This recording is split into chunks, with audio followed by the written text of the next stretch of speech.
வேண்டும், பிறர் சிரிக்க வாழ்ந்திடாதே. இளைஞனும் ஊரும் என்கிற டைட்டில் தான் நம்ம இந்த கதையை பார்க்க போறோம். இந்த கதையோட டைட்டில், ஒரு இளைஞன் தான் நிம்மதியாக வாழ ஒரு ஊருக்கு செல்கிறான். அந்த ஊரிலும் அவனுக்கு சரியான நிம்மதி கிடைக்கவில்லை. பல ஊர்களுக்கு அலைகிறான். அவ்வாறு அலைந்து திரிந்து கொண்டிருக்கையில் ஒரு ஞானியை சந்திக்கிறான்.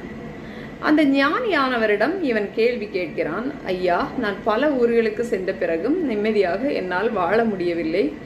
நான் எந்த ஊரில் சென்றால் நிம்மதியாக வாழ முடியும் என்கிற கேள்வியை எழுப்புகிறான். அவர் என்ன சொல்றாருன்னா, உன் மனதில் இருக்கும் பிரச்சனைகளையும் கவலைகளையும் சுமந்து கொண்டு நீ எந்த ஊருக்கு சென்றாலும் அங்கு நிம்மதியாக வாழ முடியாது.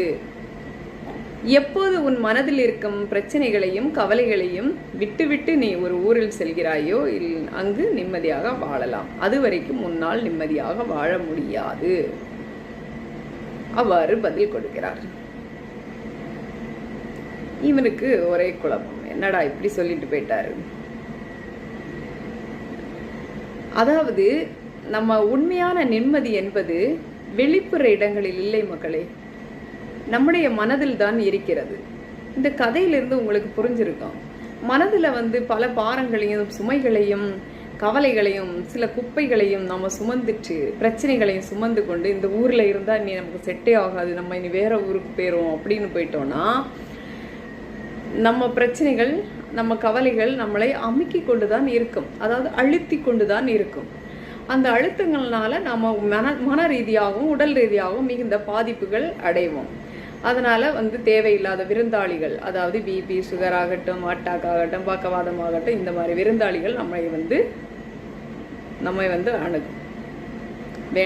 நம்முடைய மன என்ற வீட்டில், உடல் என்ற வீட்டில் வாழ ஆரம்பிக்கும்.